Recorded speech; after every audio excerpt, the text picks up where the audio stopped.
Sloan. He's the communications director for the International Association of Machinists. Rick, great to have you with us. Radio talk show host Ben Ferguson. Ben, welcome. And radio talk show host Curtis Slewa. Great to have you here, Curtis. Let's start with you. This is a crazy time.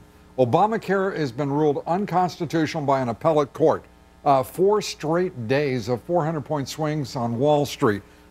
War continues in Libya, Afghanistan. I mean, what in the world is going on in this country? Well, I'd say we all had a drug-induced psychosis. It's like we were watching an economic version of Fantasia, and the rock and roll roller coaster just would not stop. Up, down, all around. And we certainly haven't been able to get grounded. But let's get down to the basics. I looked at Alan Greenspan. You guys on Wall Street, oh, Alan Greenspan, Moses, then it's Greenspan, then God. This guy said, oh, don't ever worry about default. We just stack paper, print money.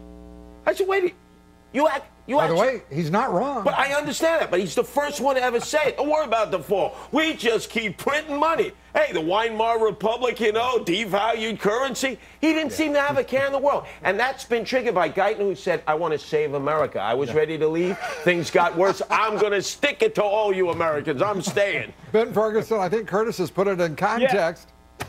What do you think? Yeah, you know, I'm just glad the president's going on vacation in a few days, and his wife will be on vacation days 49 through 53 of this year, because that really tells you they can relate to the average American. But at the same time, what does he do when he's in Washington? He blames the other guys. He said hope and change is coming. He says yesterday he created a ton of jobs at this green alternative energy battery plant, which we find out were on average $2 million per job. I'd rather you just send me some of that cash, Mr. President. But I think the scary thing in context of this whole that would week count, is, by the way, as a saved job, and I think you ought to discount that. I don't think you should take more than $1 million for a saved job. Okay. I'll take $500,000 and we'll call it even. But I mean, you look at this president, and I think the same thing this week is when you have this bad of a week, there was no leadership from him. Bill Clinton at least led when things got bad. I may not have liked what he did. Did I miss something? You mean like unlike the previous week when there was lots of leadership from him?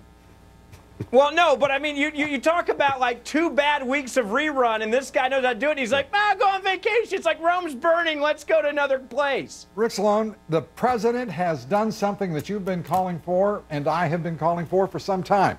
We didn't call it a pivot, but we were calling for this president to focus on job creation. He says he's done that. What do you think? I'm stunned, actually. I must be the sane one on this, because the president's had an awful several weeks, but the American people, particularly those who have been out of work for months and months, have had just an egregious couple of weeks. I mean, if you're going to really pivot towards jobs, do it seriously. Do it the way Franklin Roosevelt did. In his first 100 days, he started the TVA. We're at day 900 plus. What you need out of this president is a serious, definite focus on job creation. There's precedent for this. Works Progress Administration put millions of Americans back to work. Millions. Not just a few hundred, not a couple hundred, millions. They did buildings, bridges, not just a few. They did 650,000 miles. Do you know there is a problem here, though, Rick? And I want to point out, you're hearing one of the foremost political voices in the union movement in this country speaking as he is criticizing this president's policies. Rick, I mean, let's talk about a couple of things that are different here. One is we're hemorrhaging jobs because of outsourcing, offshoring of production. We have a system of entitlements that are hardly organized to incentivize people going back to work. How are you going to move that kind of WPA project? How can you make it a reality? Easy. You bring the cabinet around and you say, look, you've got discretionary funds. You have funds that you haven't spent for this fiscal year.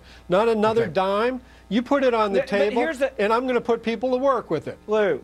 Yep, real quick. We're out of time. Go ahead. All right. Go ahead real quick. No, my main thing is this. You look at when he's talking about building jobs.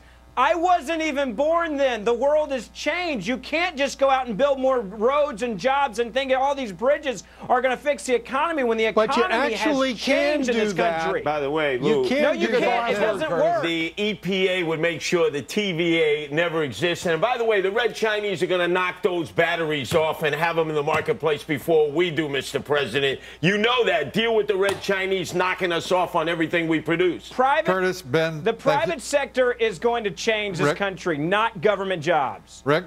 Well, somebody Yes, better change something in a hurry. Somebody better I think we ought to start with some jobs, attitudes. or you're Rick not going to get out Ben of Ferguson, thank you very much. Curtis Lewa, thank you. We appreciate it. Up next.